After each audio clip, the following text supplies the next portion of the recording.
ભારતી પશ્ચિમ કચ્છ વિભાગની બેઠક 23 ડિસેમ્બર શનિવારના રોજ નલિયા વિદ્યાલયમાં યોજવામાં આવી છે।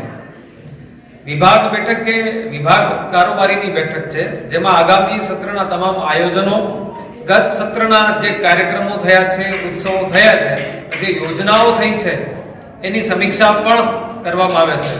તો અત્યારે પશ્ચિમ કચ્છના કુલ 12 સ્થાનો છે, એમાંથી 10 સ્થાનોમાંથી કુલ 40 લોકો અહીં ઉપસ્થિત છે।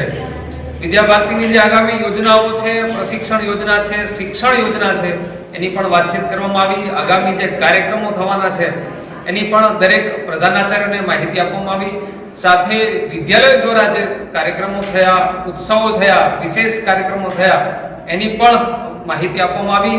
પ્રાંતમાંથી માનનીય શ્રી કેશુભાઈ મોરસાણિયા, શ્રી ધર્મેશભાઈ જોશી અધિકારી તરીકે પણ પૂર્ણ સમય આ વિભાગ બેઠકમાં ઉપસ્થિત રહ્યા। વિભાગ કારોબારી ટીમની સાથે આ વિભાગ બેઠકના સુંદર અને સફળ આયોજન માટે નલિયા સ્થાનના દરેક ટ્રસ્ટી વ્યવસ્થાપકો, પ્રધાનાચાર્ય અને કાર્યકર્તાઓએ પણ અહીં સુંદર વ્યવસ્થા કરી છે।